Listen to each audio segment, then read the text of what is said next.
Hey guys, and welcome back for more Games as Art. This time around I'm going to be looking at a game I played recently called Emily is Away. This is a text-based game comprised entirely of AIM conversations, if y'all remember those, the old AOL instant messenger, with a friend named Emily over a period of 5 years, from senior year of high school in 2002 until my senior year in college in 2006. Now, starting up, you need to set a username for your AIM account. I chose the one I had from back then, my good old Damien8764. I still use that in some usernames, various accounts to this day. And look at those buddy icons, right? They change during whichever year you're in. 2002 was Eminem's year, so I went with him. The next year, in 2003, they featured the Matrix scrawl, as that was the year the two sequels came out.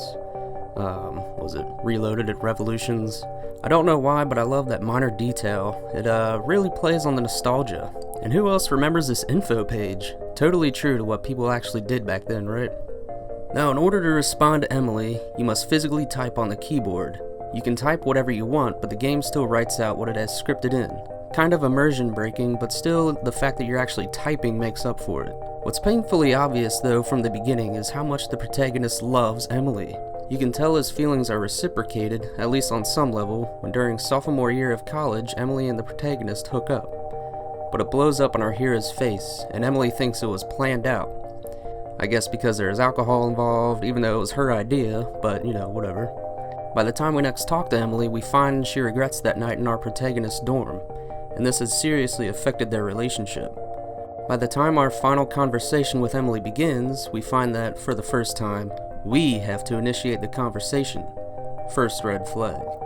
Throughout the ensuing dialogue, we see that Emily has become indifferent to us, even in the face of Emily's favorite icebreaker, "What are you up to this weekend?" By the end of the convo, the end of the game, no less, this indifference is painfully obvious. Our dialogue options are comprised of 1. Small talk, 2. What our protagonist really wants to say, and 3. A simple "see you later." No matter how many times we go through option 2, what we really want to say, the protagonist backspaces and writes out a lame "how's the weather?" or "seen any good movies lately?" At the end, we are simply left with 3 options, all saying the same word: goodbye, the end. Or is it? Like a bad case of Groundhog Day, I tried so hard to execute different choices in order to end up with a happy ending. But alas, it was to no avail. No matter what I did, I couldn't end up with her, aside from that crazy night in sophomore year. She always ends up with Travis, Mike, or Brad, and we simply drift apart. Dumbfounded, I confronted Google with my problem, but I found my fears realized. There is only one ending. So damn, I thought to myself, maybe that's the message. We can't change the past. Cliché, sure, but true. How many times have we looked back on our lives and wondered about the one who got away? Or shit, anyone that got away. Relationships fall apart, and sometimes there is nothing we can do about it.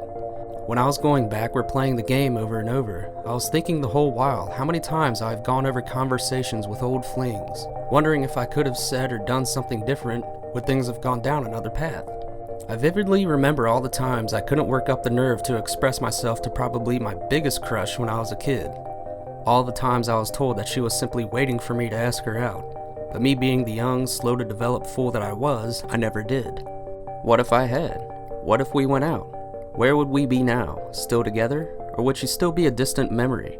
A footnote during my early teen years? I expect these are the same type of questions our protagonist is asking himself now, looking back on those awkward years of 2002 to 2006. Maybe he's feeling nostalgic, remembering old flings. Maybe he just saw her wedding pictures on Facebook. Maybe he remembers AOL Instant Messenger, thinking of talking to Emily, thinking if things could be different. Should he have told her to come over during sophomore year? Should he have told her to tell Brad to fuck off in senior year of high school? Would it have mattered in the end anyway? So that about wraps up this episode, guys. This was a great game. It was a short game. It's very simple, but it just goes to show you don't need that much to make a great, just a great game. Obviously, it made me think. Since I grew up during this period, I remember AOL Instant Messenger very fondly. So yeah, it definitely hit all the right nostalgic chords, if you will. But yeah, it was a cool game. And also be sure to check me out on Twitch. I've got the link up in my, should be in my about, my info spot on the YouTube channel. Basically, where my Let's Plays were, like Dark Souls 3 and Outlast and whatever. My playthroughs will now be over on Twitch. I'll be streaming them, so yeah, feel free to tune into those. And if you miss them, I'm going to be saving my past broadcasts. So, and if you haven't yet, be sure to subscribe. I've got more analyses on the way, as long as a new series I'm planning on developing. Laughing Man out.